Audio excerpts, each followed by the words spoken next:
Welcome to another Tech Stuff Tuesday. This week, I've traveled far and wide to bring you this video, something that's very, very interesting. I've done a little bit of testing before, and I'm actually going to show you the testing now and go a little bit more in depth. And what we're going to tackle this week is SPL change from elevation. Now, a lot of people will say, I competed here and I did this number, and I competed here and I did this number, and it's always I gained a few tenths when I go to a lower elevation, and I would generally say that's probably right. We're going to test that to extreme levels. What we're going to do is, this is the test vehicle. It is a rental. I'm in an undisclosed location very far away in a very dark place, and we are going to put an SPL reading on the dash, playing 3 different tones at different elevations. So, what extremes are we going to go to here? Well, right now we are 255 feet below sea level. So we're going to do 255 below. We're going to go back to about sea level. Do it again. We're going to do 3 different frequencies. And then every 1,000 feet, we're going to check it again. Up till, well, you'll see. But we're going to monitor the difference, so we get at all these different elevations. Anything between the 1,000s, maybe minuscule. Don't know what we're going to see, but we're going to test it every 1,000 feet for as high as we're going. So let's hop in the car, get the first reading below sea level, and then go from there. So you can see our elevation right down here. There's our maximum SPL. Obviously I'm talking, so it's picking it up, but that is set to maximum. First frequency is going to be 40 hertz. We're going to do 40, 50, and 60 hertz.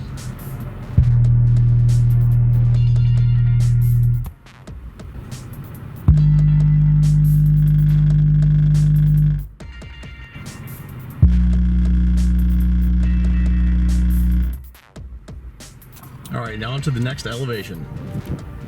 We're about as close as I can get to sea level, just because of parking, but we will reset this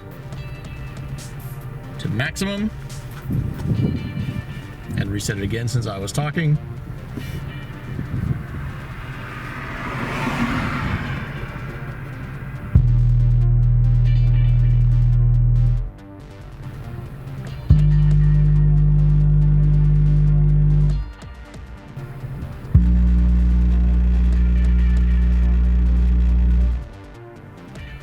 That was sea level, now up to 1,000. So admittedly, I made a mistake at sea level. See, this truck has 4 doors, and while we were driving, we put the rear windows down, which is a no-no when you're doing consistent testing. So those numbers are not exactly accurate because we also had the rear windows down, not just the front. I've rolled them back up, so this will definitely be accurate. So we'll only see some variation in there, but I'm not going back to sea level because I can't. So here we go with 1,000 feet of elevation.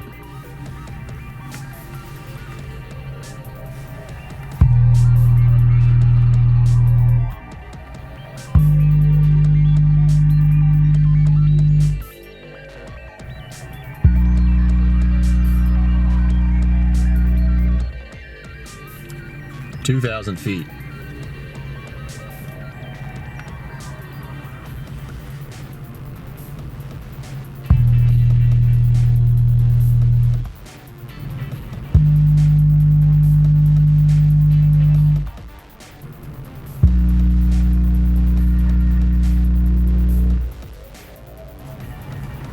Now we're right at 3,000, so comment below what you think is going to happen over 3,000 feet.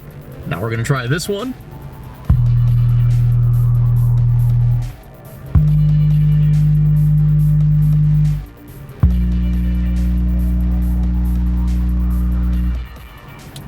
(4,000 feet).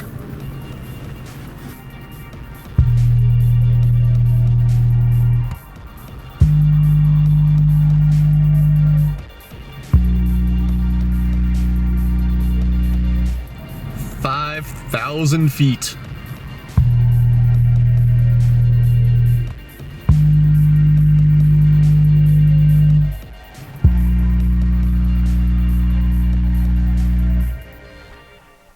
There are some notable things about this test regarding the vehicle and the testing and how it was all done, and some prior testing that I had done, which kind of spurred me doing this video.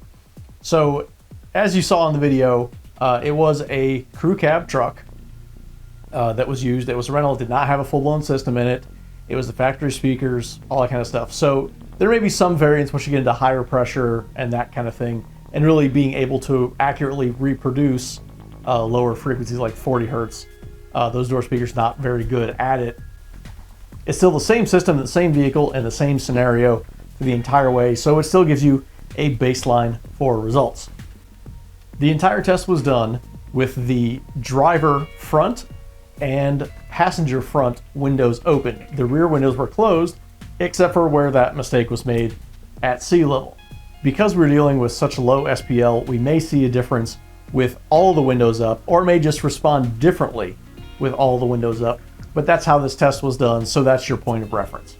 Now, where this all came from is 5 years ago, I did a similar test in the same area of the country, and we started from 5,000 and went down and measured it, and we actually got a different result than we have now, and I can't find where that notebook went, but it was a little bit different, but we only tried one frequency as well, and I don't recall what the temperature was, but that was probably also a little bit different. It was also a different vehicle. I don't remember what exactly it was. I believe it was a four-door sedan of some variety. I think maybe a Nissan. So from all the data that's collected, you may see a slightly different result in that it's a different vehicle playing different frequencies, and your temperature is definitely going to affect things. And we tried to regulate the temperature as best as possible. The actual ground temperature, ambient air temperature, from below sea level all the way up to 5,000 feet and above 5,000 feet, there's about a 20 or 25 degree difference. So obviously we had to run the heat, that kind of thing, to level that out, and we didn't have an exact temperature, but we went off a feel where it pretty much felt the same the whole way through. That temperature should have been right around the neighborhood of about 70 to 72 degrees. So let's look at the overall results and what did we see through all this testing. Below sea level, we didn't have a good 40 hertz number because I forgot to reset it. Obviously it was lower than the number that you saw on there, so we can't count that one, but at 50 hertz and 60 hertz, we had the highest SPL of all of them. And you might think that makes sense. The theory is the closer you get to sea level, the louder it gets. Well, we went below sea level and it was quite a bit louder. Then when you go up to sea level, that's where we made the mistake and had the rear windows open as well, so all four windows were open. But here's what's interesting. While it was a mistake, we still have data. 40 hertz was way louder than with just the two windows open. We're talking nearly 5 dB difference at 40 hertz. At 50 hertz, there was nearly 3 dB difference. And at 60 hertz, there was over 3 dB difference. So depending on the frequency that was being played, there's a pretty large range in SPL. I just found it very interesting that all of the windows down made 40 hertz significantly louder in that car. So realistically, 1,000 feet is sort of the baseline since we have 3 good test results. And also that's going to be closer to what most people are going to be at, is somewhere around 1,000 or maybe below. Unless you're, of course, in like Florida. So from there we look at 2,000 feet.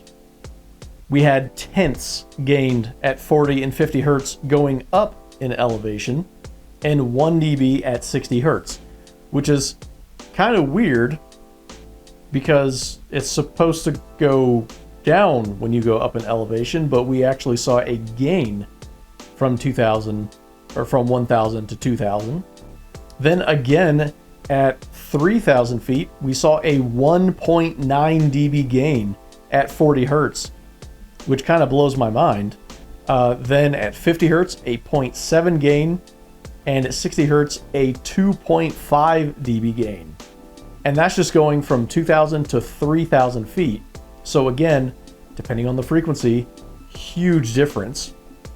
Obviously, 40 and 60 were much closer, and then 50 had a bit of a sag in there. So that's going to be something with the vehicle, I suspect, as 60 hertz across the board is significantly louder than 50. So that's going to be something to do with the vehicle. Once we go from 3,000 to 4,000 feet, we saw 0.1 loss at 40, 1.6 loss at 50, and 0.5 loss at 60. So there was, again, a pretty big shift between frequencies. It was the consistency between frequencies. But in every case, we did see a loss, and some was more than others. Then going to 5,000 feet, 0.5 loss at 40, 0.2 gain at 50, and a 0.4 gain at 60. So that doesn't really make a whole lot of sense either. We kind of almost went back to the same as 3,000, except for 50 hertz, which was way different. So in all of these differences that we saw, the one thing that we know we didn't have exactly perfect the entire time was the temperature, but we tried to keep it feeling about the same. So it shouldn't have been too far off, which makes it really peculiar that 5,000 was louder than 4,000, and 5,000 was pretty consistent to 3,000. So I think there's more to it than simply elevation. There's some property of air that's changing that's not temperature and is not directly related to elevation that is causing this. And whatever it was, we experienced it at 4,000 where it dropped. And then for whatever reason, it was also getting a little bit louder at the higher elevations depending on the frequency.